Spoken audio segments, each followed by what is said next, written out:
وَلْتَكُن مِّنكُمْ أُمَّةٌ يَدْعُونَ إِلَى الْخَيْرِ وَيَأْمُرُونَ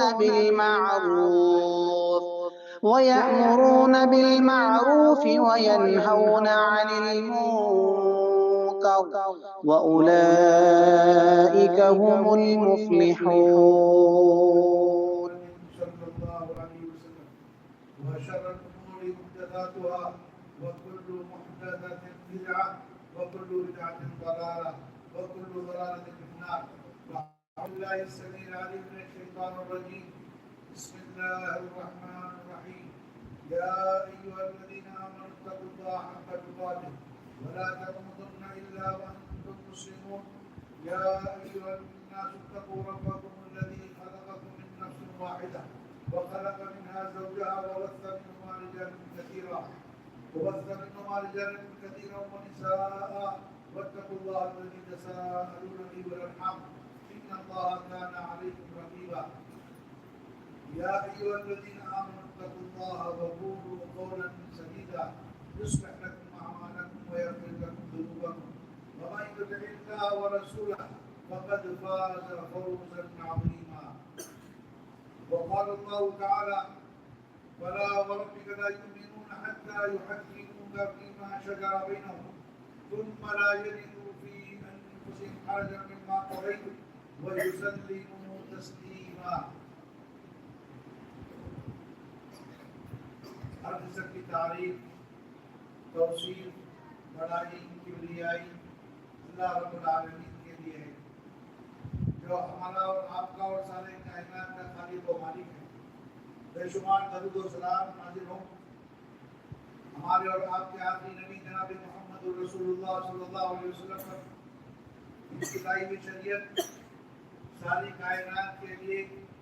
قیامت تک کے آنے والے لوگوں کے لیے مشعل راہ ہے، راہ نجات ہے، اور اسی میں کامیابی اور کامرانی ہے.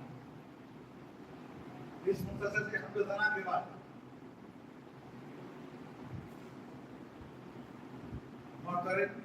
حاضرین علماء، مرد و خواتین، یہ بات معلوم ہونی چاہیے کہ ہم اس مہینے سے گزر رہے ہیں، ربیع الاول کا مہینہ. اس مہینے میں ہم نے بہت سارے مسلمانوں کو بہت سے کام کرتے ہوئے دیکھا ہے، بہت سے دعوے کرتے ہوئے سنا ہے. انہی میں ایک دعویٰ عظمت رسول کا بھی ہے کہ وہ یہ سارے کام، ساری حرکتیں اور ساری باتیں رسول کریم صلی اللہ علیہ وسلم کی تعظیم میں، عظمت میں، ان کے احترام میں کرتے ہیں. جب ہم اس موضوع پر کچھ کہنا چاہتے ہیں تو لوگ کہتے ہیں کہ اہل حدیث رسول کریم صلی اللہ علیہ وسلم کا احترام نہیں کرتے، رسول کریم صلی اللہ علیہ وسلم کی ایسی تعظیم نہیں کرتے، گستاخ رسول ہے. مختلف قسم کے الزامات اہل حدیثوں پر لگاتے ہیں. کیا ان کی یہ بات صحیح ہے کہ ہم اللہ کے نبی صلی اللہ علیہ وسلم کا احترام نہیں کرتے، رسول کریم صلی اللہ علیہ وسلم کی ہم عظمت کو نہیں مانتے؟ اس کا جواب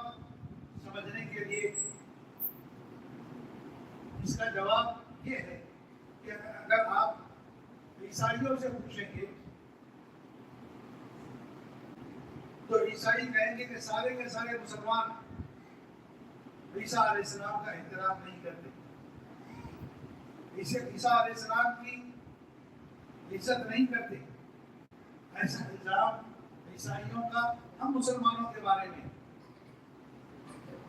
کیا ان کا یہ دعویٰ صحیح ہے؟ عیسائیوں کا کیا یہ الزام صحیح ہے کہ ہم عیسیٰ علیہ السلام کو نہیں مانتے، ان کا احترام نہیں کرتے، ان کی عزت نہیں کرتے؟ حالانکہ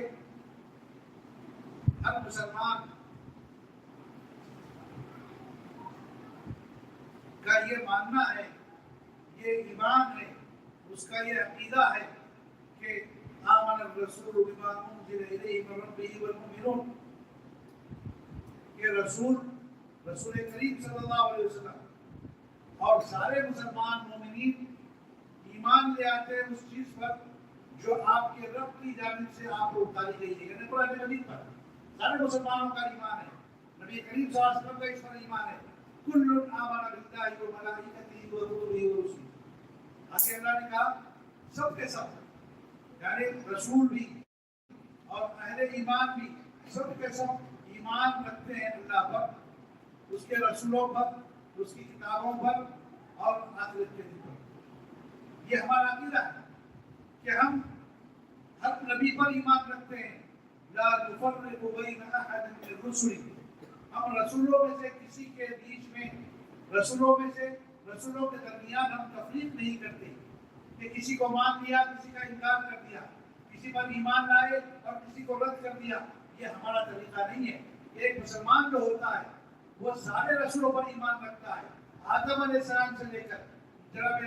محمد رسول اللہ صلی اللہ علیہ وسلم پر جتنے انبیاء ہیں سب پر اس کا ایمان ہے، سب کو وہ تسلیم کرتا ہے، سب کے بارے میں یہ عقیدہ رکھتا ہے کہ وہ اللہ کے رسول ہے، اللہ کے نبی ہیں، اللہ نے انہیں نبی بنا کر بھیجا ہے، اسی میں عیسیٰ علیہ السلام بھی ہے۔ تو عیسیٰ علیہ السلام کے بارے میں ایک مسلمان کا یہ عقیدہ ہے کہ وہ اللہ کے نبی ہیں، اللہ کے رسول ہیں۔ تو پھر آخر کیا وجہ ہے کہ عیسائی مسلمانوں کے بارے میں کہتے ہیں کہ ہم مسلمان عیسیٰ علیہ السلام کا احترام نہیں کرتے؟ اس کی وجہ یہ ہے کہ جس طریقے سے عیسائیوں نے عیسیٰ علیہ السلام کے بارے میں جو احترام کا طریقہ اپنایا ہے، اور جیسی وہ عیسیٰ علیہ السلام کے بارے میں عقیدہ رکھتے ہیں، مسلمانوں کا عقیدہ ویسا نہیں ہے۔ عیسائی عیسیٰ علیہ السلام کے بارے میں یہ عقیدہ رکھتے ہیں کہ وہ معبود ہیں، وہ اللہ ہیں، وہ ثالث الثلاثہ ہیں، یعنی اس کائنات کو چلانے والی جو تین طاقتیں ہیں اس میں سے ایک طاقت عیسیٰ علیہ السلام کی ہے۔ ایسا عقیدہ عیسائیوں کا ہے۔ ہم مسلمان ایسا عقیدہ عیسیٰ علیہ السلام کے بارے میں نہیں رکھتے، اسی لیے وہ الزام لگاتے ہیں کہ ہم عیسیٰ علیہ السلام کا احترام نہیں کرتے، ان کی عزت نہیں کرتے، جبکہ حقیقت یہ ہے کہ عیسیٰ علیہ السلام اللہ کے بندے ہیں، اس کے رسول ہیں، اور اللہ تعالیٰ کے کریمے سے اللہ نے ان کو پیدا کیا ہے، اور پھر یہودیوں نے ان کو قتل کرنا چاہا تو اللہ تبارک و تعالیٰ نے ان کو آسمانوں پر اٹھا دیا۔ ہمارا یہ عقیدہ ہے، لہٰذا اس طریقے سے ہم عیسیٰ علیہ السلام کو مانتے ہیں۔ اسی طریقے سے آپ دیکھیں گے کہ مسلمانوں میں ایک گروہ ہے، شیعہ کا گروہ، وہ ہم سنیوں پر، اہل سنہ والجماعہ پر، سنیوں پر یہ الزام لگاتے ہیں کہ اہل سنہ یہ آل رسول کی تقریب عزت نہیں کرتے، یہ آل بیت کے کا احترام نہیں کرتے، یہ علی رضی اللہ تعالیٰ عنہ کو نہیں مانتے یا ان کی عزت نہیں کرتے۔ یہ الزام شیعوں کا ہم سنیوں کے بارے میں، وہ سمجھتے ہیں کہ ہم آل بیت کا احترام نہیں کرتے، ان کو نہیں مانتے، اور ہم علی رضی اللہ تعالیٰ عنہ کا احترام نہیں کرتے، جبکہ ہم سنیوں کا عمل ہے کہ ہم اللہم صلی علی محمد وعلی آل محمد کما صلیت علی ابراہیم وعلی آل ابراہیم انک حمید مجید، اے اللہ تو درود نازل فرما محمد صلی اللہ علیہ وسلم پر اور آل محمد پر رحمت نازل فرما، جیسا کہ تو نے رحمت نازل فرمائی ہے ابراہیم پر اور آل ابراہیم پر۔ اللہم بارک علی محمد وعلی آل محمد کما بارکت علی ابراہیم وعلی آل ابراہیم انک حمید مجید، اے اللہ تو برکتیں نازل فرما محمد صلی اللہ علیہ وسلم پر اور آل محمد پر، جیسے تو نے برکتیں نازل فرمائی ابراہیم علیہ السلام پر اور آل ابراہیم پر۔ یقیناً تو تعریفوں والا ہے، بڑی بزرگی والا ہے۔ ہمارا یہ عقیدہ ہے کہ جب تک ہم یہ درود نماز میں پڑھ نہیں لیتے تب تک ہماری نماز مکمل نہیں ہوتی۔ اب ہر نماز میں یہ دعا پڑھتے ہیں، آل محمد پر، آل بیت پر ہم رحمتوں کی دعائیں کرتے ہیں۔ پھر یہ شیعہ کیوں کہتے ہیں کہ سنی آل بیت کو نہیں مانتے یا ان کا احترام نہیں کرتے؟ اس کی وجہ یہ ہے کہ ہم شیعوں کی طرح آل بیت کو نہیں مانتے۔ شیعہ آل بیت کی عزت میں، احترام میں مبالغے سے کام لیتے ہیں۔ اللہ تبارک و تعالیٰ نے آل بیت کو، آل رسول کو جو مقام دیا ہے، ان کا جو مقام بتایا ہے، ہم اس سے ان کو اٹھانا یا اس سے ان کو گرانا یہ ہم جائز نہیں سمجھتے، درست نہیں سمجھتے۔ اسی لیے شیعوں کا یہ الزام ہمارے بارے میں ہے کہ ہم آل بیت کو نہیں مانتے۔ اور یہاں یہ بات سمجھنا چاہیے کہ نبی کریم صلی اللہ علیہ وسلم کا خطبہ اور جو مقام اللہ تعالیٰ نے انہیں دیا ہے اور آپ کا مقام اللہ تعالیٰ نے جو ہمیں بتایا ہے، نبی کریم صلی اللہ علیہ وسلم کو آپ کے مقام سے اٹھانا، اونچا کر کے بتانا، اس میں مبالغہ کرنا یہ بھی جائز نہیں ہے۔ اور اسی طریقے سے نبی کریم صلی اللہ علیہ وسلم کا جو مقام و مرتبہ اللہ نے آپ کا دیا ہے، آپ کا بتایا ہے، اس سے کم کرنا، گھٹانا اس کو بھی ہم جائز نہیں سمجھتے۔ نبی کو ان کے مقام سے اٹھانا یہ بھی کفر ہے، نبی کو ان کے مقام سے گھٹانا یہ بھی کفر ہے۔ دونوں نہ یہ کفر ہے۔ آئیے ہم اس کو ایک مثال سے میں سمجھاتا ہوں آپ کو، کیسے نبی کو ان کے مقام سے اٹھانا کفر ہے، کیسے نبی کو ان کے مقام سے گھٹانا یہ بھی کفر ہے۔ انبیاء کرام علیہ الصلوۃ والتسلیم کو اللہ تعالیٰ نے ایک مقام دیا ہے، ان کا ایک مرتبہ بتایا ہے کہ وہ اللہ کے نبی ہے، اللہ کے رسول ہے، اللہ کے بندے، اللہ نے ان کا مقام بتایا ہے۔ اور عیسیٰ علیہ السلام اللہ کے نبیوں میں ایک نبی ہے۔ عیسیٰ علیہ السلام کے بارے میں عیسائیوں کا یہ عقیدہ ہے کہ وہ معبود ہیں، وہ ثالث الثلاثہ ہیں، یعنی تین طاقتوں میں سے ایک طاقت ہے جو اس کائنات کو چلا رہی ہے، ان کا یہ عقیدہ ہے۔ عیسائیوں نے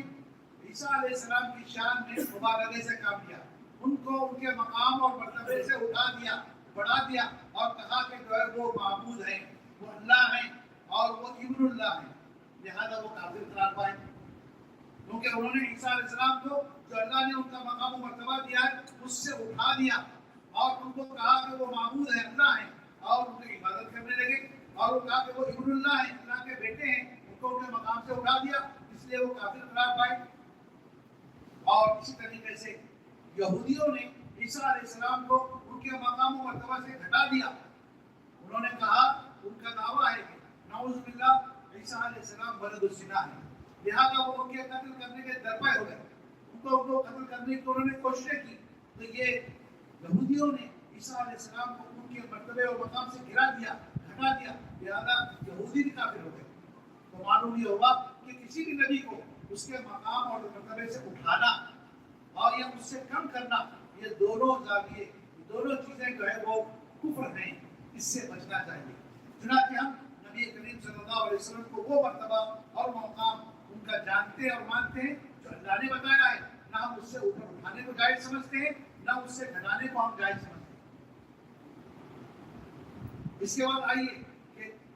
جب اہل السنہ والجماعہ ہیں، ہم جو سنی ہیں، سنیوں میں ایک گروہ ایسا بھی ہے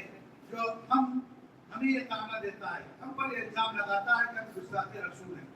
ہم رسول کریم صلی اللہ علیہ وسلم کا احترام نہیں کرتے، ادب نہیں کرتے، ہم نبی کریم صلی اللہ علیہ وسلم کے گستاخ ہیں۔ اس الزام کا ہم جائزہ لیں گے تو آپ کو یہ معلوم ہوگا کہ ان کا یہ الزام بھی غلط ہے، اس لیے کہ ہم یہ عقیدہ رکھتے ہیں، ہم یہ مانتے ہیں کہ تمام انبیاء واجب التعظیم ہیں، کہ دنیا میں جتنے بھی انبیاء اور رسول آئے ہیں جناب محمد رسول اللہ صلی اللہ علیہ وسلم تک، سارے انبیاء یہ واجب التعظیم ہے، یعنی ان کی عزت کرنا، یہ ان کا احترام کرنا اور ان پر ایمان لانا، یہ واجبات دین میں سے، یہ ہمارے دینی واجبات میں ہر مسلمان پر یہ ضروری ہے کہ وہ ہر نبی پر ایمان لائے، ہر نبی کی تقریم کرے، ان کی عزت کرے، ان کا احترام کرے، کسی ایک نبی کے تعلق سے بھی کوئی معمولی سی گستاخی یہ اسلام سے خارج کر دیتی ہے، بندے کو ایمان سے خارج کر دیتی ہے، ایمان سے باہر کر دیتی ہے۔ اور نبی کریم صلی اللہ علیہ وسلم کا معاملہ تو انتہائی نازک ہے کہ نبی کریم صلی اللہ علیہ وسلم کی شان میں معمولی سے گستاخی بھی بندے کو اسلام سے خارج کر دیتی ہے، کافر بنا دیتی ہے۔ چنانچہ علامہ ابن تیمیہ نے اس مسئلے پر، اس چھوٹے سے مسئلے پر ایک کتاب لکھی اور اس میں عصمت رسول کو انہوں نے بیان کیا۔ کتاب کا نام رکھا الصارم المسلول علی شاتم الرسول۔ اس کا مطلب یہ ہے کہ جو ہے کسی ایک نبی کو بھی گالی دینے والا، نبی کی شان میں گستاخی کرنے والا، نبی کی توہین کرنے والا واجب القتل ہے۔ جب ہمارے عالم کا یہ فتویٰ ہے تو کیسے ہم پر یہ الزام درست ہو سکتا ہے کہ ہم گستاخ رسول ہیں، ہم نبی کی شان میں گستاخی کرتے ہیں؟ اصل بات یہ ہے کہ عظمت رسول کسے کہتے ہیں؟ عظمت رسول کسے کہتے ہیں؟ نبی کی تعظیم کا مطلب کیا ہے؟ نبی کے احترام کا مطلب کیا ہے؟ لوگوں نے اس کو صحیح معنی میں سمجھا نہیں۔ لوگ یہ سمجھتے ہیں کہ ہم جلسے جلوس بنا لیں، ہم دعوے کر لیں اور ہم جو ہے مختلف قسم کی جو ہے حرکتیں کریں اور یہی رسول کی تعظیم ہے اور یہی رسول کی عظمت ہے۔ ہرگز نہیں، بلکہ رسول کی عظمت تو وہ ہے جیسے رسول کریم صلی اللہ علیہ وسلم نے ہمیں بتایا، صحابہ کو سمجھایا اور صحابہ نے اپنے بعد والوں کو نبی کی تعظیم کرتے دکھایا کہ نبی کی عظمت کا مطلب کیا ہے، اس کا مفہوم کیا ہے۔ چنانچہ صحیح بخاری کی روایت ہے، زبیر بن عوام اس حدیث کے راوی ہیں، کہتے ہیں کہ ہم نبی کریم صلی اللہ علیہ وسلم کے پاس تھے، بنو تمیم کے کچھ سوار آئے، بنو تمیم قبیلہ، اس قبیلے کے کچھ سوار نبی کریم صلی اللہ علیہ وسلم کی خدمت میں آئے تو ابو بکر رضی اللہ تعالیٰ عنہ نے نبی کریم صلی اللہ علیہ وسلم سے کہا کہ اے اللہ کے رسول، قعقاع ابن معبد کو ان کا امیر بنا دیجیے۔ عمر رضی اللہ تعالیٰ عنہ بھی اس مجلس میں تھے، انہوں نے کہا کہ اقرع ابن حابس کو ان کا امیر بنا دیجیے۔ یعنی ابو بکر رضی اللہ عنہ نے ایک کا نام پیش کیا امیر بنانے کے لیے، عمر رضی اللہ تعالیٰ عنہ نے ایک دوسرے کا نام پیش کیا۔ ابو بکر رضی اللہ عنہ نے کہا کہ عمر تم نے صرف اس لیے یہ بات کہی ہے تاکہ تم میری مخالفت کرو۔ عمر نے کہا کہ میں آپ کی مخالفت کرنا نہیں چاہتا، لیکن میں نے مناسب کرنا کہ اقرع مناسب امیر کے لیے میں نے ان کا نام دیا۔ بات دونوں میں بڑھی، ابو بکر اور عمر میں یہ بات بڑھ گئی، آوازیں بلند ہوئی۔ اللہ تبارک و تعالیٰ نے آسمان سے یہ آیت نازل کی، یا ایھا الذین آمنوا لا تقدموا بین یدی اللہ ورسولہ، کہ اے ایمان والو تم اللہ اور رسول سے آگے نہ بڑھو، واتقوا اللہ، اللہ سے ڈرو، ان اللہ سمیع علیم، اللہ تعالیٰ سننے والا ہے، جاننے والا ہے۔ بات تھی ابو بکر اور عمر کے معاملے میں، جو دونوں کے درمیان جو گفتگو ہوئی نبی کی موجودگی میں، نبی بیٹھے ہوئے ہیں، یہ دونوں میں تکرار ہوئی، آوازیں بلند ہوئی۔ اللہ تعالیٰ نے اس کو بے ادبی تصور کیا۔ اللہ تعالیٰ نے آسمان سے آیت نازل کی، لا تقدموا بین یدی اللہ ورسولہ، یعنی اللہ کے رسول کے فیصلے سے پہلے فیصلہ مت کرو۔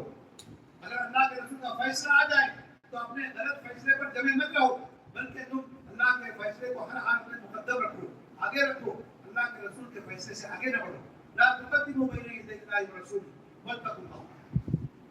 معاملہ تھا ابو بکر اور عمر کا، لیکن اللہ تعالیٰ نے قیامت تک آنے والے مسلمانوں کو یہ تعلیم دی اس آیتوں کے ذریعے سے کہ جو ہے نبی کی تعظیم کیسی ہونی چاہیے، نبی کا عظمت کا مطلب کیا ہے۔ اس کا مطلب یہ ہے کہ نبی کریم صلی اللہ علیہ وسلم کا فیصلہ اگر کسی کے پاس آ جائے، کسی کو نبی کا فیصلہ بتایا جائے کہ نبی نے اس مسئلے میں یہ فیصلہ کیا ہے، اس مسئلے میں نبی کی یہ حدیث ہے، نبی کا یہ کلام ہے، اگر کسی کو نبی کا فیصلہ سنایا جائے تو اس کے بعد اس کے پاس کوئی گنجائش نہیں رہتی ہے کہ وہ نبی کے فیصلے سے آگے بڑھے، اپنی بات آگے رکھے یا اپنی مرضی چلائے یا اپنے فیصلے کو وہ برقرار رہے۔ اسی لیے کہا یا ایھا الذین آمنوا لا تقدموا بین یدی اللہ، یعنی جب نبی کہہ دے تو وہیں رک جاؤ، اس سے آگے نہ بڑھو۔ مسلم کہتے وہیں رک جاؤ، اس سے آگے نہ بڑھو۔ چنانچہ نبی کریم صلی اللہ علیہ وسلم کا فیصلہ ہے کہ دن اور رات میں 5 نمازیں فرض ہیں،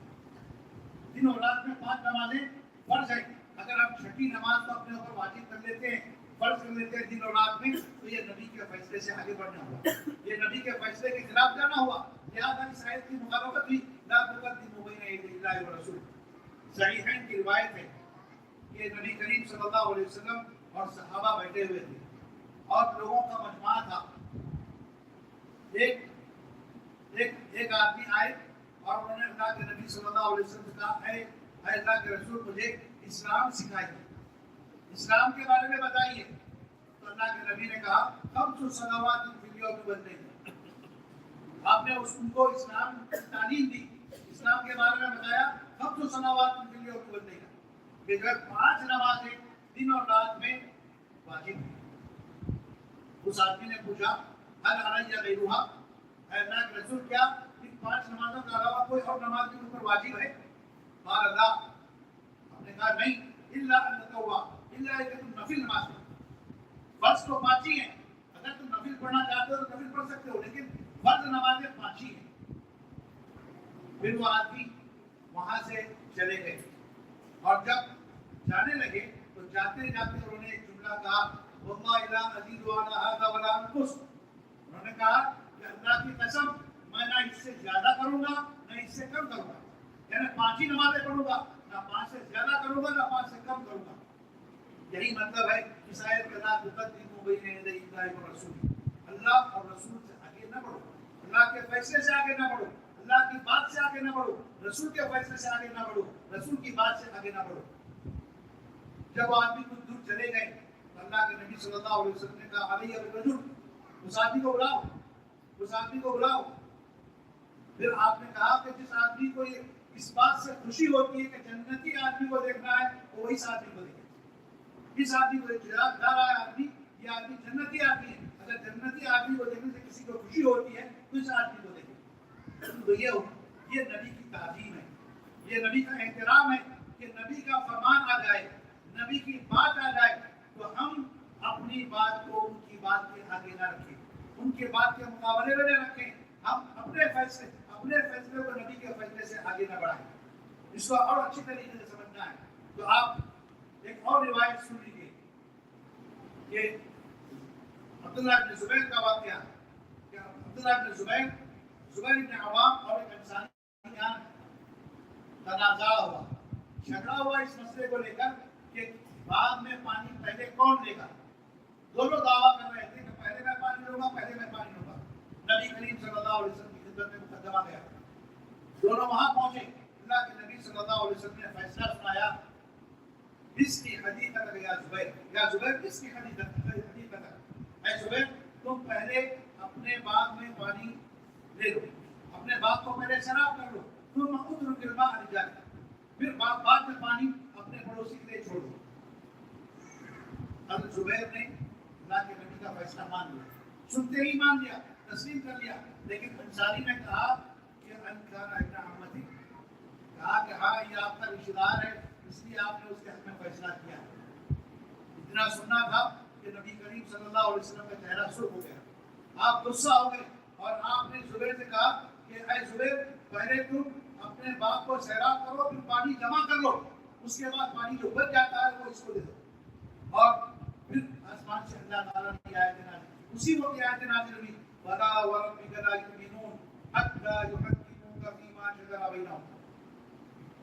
ثُمَّ لَا يَجِدُوا فِي أَنفُسِهِمْ حَرَجًا مِّمَّا قَضَيْتَ وَيُسَلِّمُوا تَسْلِيمًا، کہ اللہ نے آسمان سے یہ بات نازل کی، نبی کے فیصلے کو سننے کے بعد وہ آدمی اعتراض کر رہا تھا، اس کو ماننے سے انکار کر رہا تھا، فَلَا وَرَبِّكَ لَا يُؤْمِنُونَ، اللہ تعالیٰ نے ایمان کی نفی کر دی، کہا مسلمان ہے ہی نہیں، وہ مومن ہی نہیں ہے جو آدمی نبی کے فیصلے کو نہیں مانتا، جو آدمی نبی کے فیصلے کو نہیں مانتا، اس پر اعتراض کرتا ہے، وہ آدمی مومن ہی نہیں ہے۔ کہا فَلَا وَرَبِّكَ لَا يُؤْمِنُونَ، آپ کے رب کی قسم وہ مومن نہیں ہیں، حَتَّىٰ يُحَكِّمُوكَ فِيمَا شَجَرَ بَيْنَهُمْ، یہاں تک کہ وہ آپ کو اپنے اختلافات میں حکم نہ تسلیم کر لیں، جج نہ بنا دیں، یعنی نبی کو اپنے اختلافی مسائل میں جج بنائیں، نبی کی سنت سے اپنے معاملات کا فیصلہ کریں، اپنے اختلافات کا حل نبی کی سنت کی روشنی میں کریں۔ جب تک آدمی ایسا نہیں کرتا، مسلمان ایسا نہیں کرتے، اس وقت وہ مسلمان نہیں ہے، چاہے وہ اپنے آپ کو مسلمان کہتا ہو، نماز پڑھتا ہو،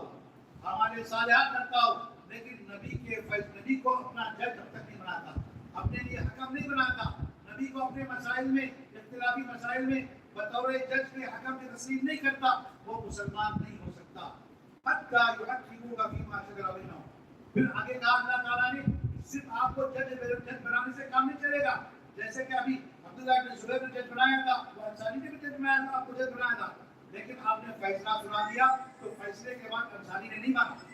اس پر اعتراض کیا، کہا تو تم مانا یجدوا فی انفسہم حرجا مما قضیت، آگے اللہ نے کہا آپ کو جج بنائیں، اور جج بنانے کے بعد جب آپ کا فیصلہ آ جائے تو اپنے دلوں میں کوئی خلیش محسوس نہ کریں، یعنی نبی کا فیصلہ سن کر دلوں میں تنگی محسوس نہ کریں، دلوں میں کوئی نبی کے خلاف یا فیصلے کے خلاف کوئی بات محسوس نہ کریں، کوئی یسلموا تسلیما، اور اس کو مکمل تسلیم کریں، مین وہاں نبی کے فیصلے کو تسلیم کریں، خوشی سے تسلیم کریں، یہ مومن کی شان ہے کہ مومن جب نبی کی بات سنتا ہے، نبی کے فیصلے کو سنتا ہے، تو پھر وہ ادھر ادھر اگر مگر کی بات نہیں کرتا، بلکہ نبی کے فیصلے کو ہو بہو مان لیتا ہے، تسلیم کر لیتا ہے. یہی ایک مومن کی شان ہوتی ہے. اسی کو اور دیکھیے اور اچھے طریقے سے سمجھنا ہے تو ایک اور روایت ہے، صحیح مسلم کی روایت ہے کہ زید بن خالدہ، یہ نبی کریم صلی اللہ علیہ وسلم کے شہید صحابی ہیں. نبی کریم صلی اللہ علیہ وسلم زید بن خالدہ یہ وہ واحد صحابی ہیں جن کا نام قرآن مجید میں اللہ نے ذکر کیا ہے. کسی صحابی کا نام قرآن مجید میں نہیں آیا، صرف یہ صحابی کا نام قرآن مجید میں زید کا نام آیا ہے. فلما قضى زيد منها وطرا زوجناها، زید کا نام، اس صحابی کا نام قرآن مجید میں اللہ نے دیا ہے. زید نبی کریم صلی اللہ علیہ وسلم کے شہید صحابی. آپ نے زید کی شادی اپنے خاندان کی اپنے رشتہ داروں میں حضرت زینب سے کرا دی. حضرت زینب سے کرا دی. زینب حسب و نسب والی تھی، شریف گھرانے کی تھی، بڑے خاندان کی تھی، جبکہ زید یہ آزاد کردہ غلام تھے، یہ آزاد کیے ہوئے غلام تھے. لہٰذا نبی کریم صلی اللہ علیہ وسلم نے زید کی شادی زینب سے کرا دی. اور جب زینب کا رشتہ نبی کی طرف سے گیا تو زینب نے یہ سنا تو انہوں نے وقت مانگا کہ میں غور کروں گی اس رشتے پر.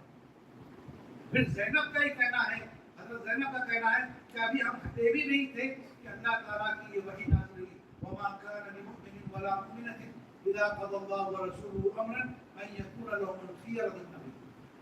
کسی مومن کے لیے مناسب نہیں ہے، زیبا نہیں ہے، اس کے شاہ نشان نہیں ہے مومن مرد کے یا مومن عورت کے کہ جب اللہ اور اس کے رسول کوئی فیصلہ کر دے تو انہیں کوئی اختیار ہو. زینب، اللہ کے نبی نے فیصلہ کر دیا کہ تمہاری شادی زینب سے ہے، زید سے ہو، پھر تم اس کے لیے وقت مانگ رہی ہو، سوچنے کے لیے وقت مانگ رہی ہو، یہ تمہارے شاہ نشان نہیں ہے. پھر آ کے حضرت زینب راضی ہو گئی اور یہ شادی ہو گئی. دیکھیے اللہ کے نبی نے یہ رشتہ زید کا بھیجا تھا زینب کے گھر، اور انہوں نے صرف وقت مانگا تھا، انکار نہیں کیا تھا، بلکہ وقت مانگا تھا. لیکن اللہ تعالیٰ کو یہ بھی گوارا نہیں. اللہ تعالیٰ نے اس پر اعتراض کیا، یہ شان نشان نہیں ہے مومن کے کہ جب اللہ کے نبی کا فیصلہ آ جائے تو کسی کو کوئی اختیار ہو کہ وہ اس کو سوچے، اس پر غور کرے. یہی مطلب ہے کہ جو ہم نبی کریم صلی اللہ علیہ وسلم پر ہم ایمان رکھتے ہیں، اور جب ہم انہیں نبی اور رسول مانتے ہیں اور ان پر ہمارا عقیدہ و ایمان ہے تو ہم نبی کی ہر بات کو، ہر فیصلے کو تسلیم کریں. آج ہمارے درمیان بہت سارے مسائل ہیں، جب لوگوں کے سامنے حدیث رسول پیش کی جاتی ہے، اللہ کے رسول کی حدیث پیش کی جاتی ہے، ان کا فیصلہ رکھا جاتا ہے، تو لوگ کہتے ہیں کہ ہاں یہ بات صحیح ہے، لیکن یہ ہمارے آباء و اجداد کا طریقہ ہے، ہمارے باپ دادا ایسا کرتے ہوئے آئے کر رہے ہیں. تو یہ نبی کی بات کے آگے آباء و باپ دادا کے طریقے کو رکھنا، یہ نبی کے طریقے سے آگے بڑھنا ہوا، یہ گستاخی ہوئی، نبی کی شان میں گستاخی ہوئی. یہ عظمت رسول نہیں ہے. عظمت رسول تو یہ ہوئی کہ نبی کی بات آ جائے تو فوراً مان لیا جائے. اگر آپ صحیح حدیث کسی مسئلے میں آپ کے سامنے آئے، آپ کے کانوں تک پہنچے، آپ کو کوئی آدمی بتا دے کہ جو اس مسئلے میں صحیح حدیث یہ ہے، اس کے سننے کے بعد بھی یہ کہنا کہ نہیں ہمارے امام صاحب کا یہ قول ہے، ہم امام صاحب کے مقلد وہی کریں گے، یہ کہنا یہ نبی کی شان میں گستاخی ہوئی، یہ نبی کی توہین ہوئی، یہ نبی کی عظمت نہیں ہوئی. اس لیے ہمیں عظمت رسول کے معنی اور مفہوم کو سمجھنے اور اس پر صحیح معنی میں عمل کرنے کی ضرورت ہے. کہ نبی کی تعظیم کسے کہتے ہیں، عظمت کسے کہتے ہیں؟ کہ اللہ کے نبی کی بات، ان کا فیصلہ اور ان کے تعلق سے جو بات صحیح طریقے سے ہم تک پہنچے، ہم اسے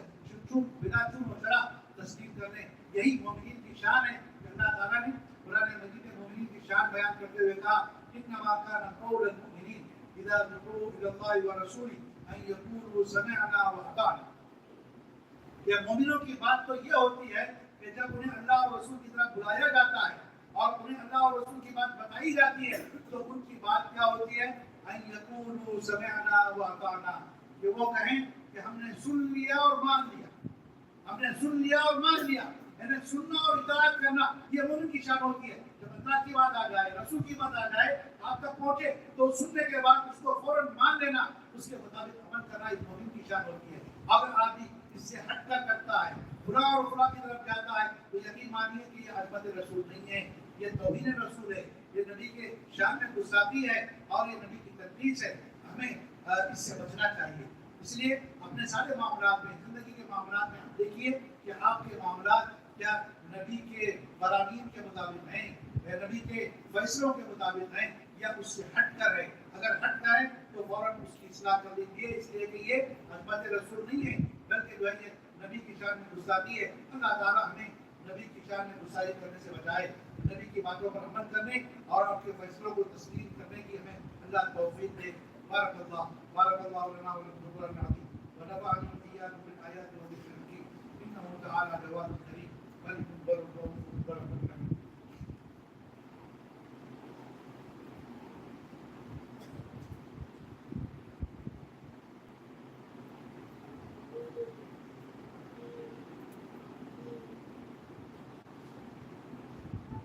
الحمد لله نحمده ونستعينه ونستغفره ونعوذ بالله من شرور انفسنا ومن سيئات اعمالنا من يهده الله فلا مضل له ومن يضلل فلا هادي له واشهد ان لا اله الا الله واشهد ان محمدا عبده ورسوله. اما بعد فان خير الحديث كتاب الله وخير الهدي هدي محمد صلى الله عليه وسلم وشر الامور محدثاتها وكل محدثه بدعه وكل بدعه ضلاله وكل ضلاله في النار. أما بعد فأعوذ بالله السميع العليم من الشيطان الرجيم. بسم الله الرحمن الرحيم. إن الله وملائكته يصلون على النبي يا أيها الذين آمنوا صلوا عليه وسلموا تسليما. اللهم صل على محمد وعلى آل محمد كما صليت على إبراهيم وعلى آل إبراهيم إنك حميد مجيد. اللهم بارك على محمد وعلى آل محمد كما باركت على إبراهيم وعلى آل إبراهيم إنك حميد مجيد. عباد الله رحمني ورحمكم الله إن الله يأمر بالعدل والإحسان وإيتاء ذي القربى وينهى عن الفحشاء والمنكر والبغي يعظكم لعلكم تذكرون. اذكروا الله يذكركم وادعوه يستجب لكم ولذكر الله أكبر والله يعلم ما تصنعون.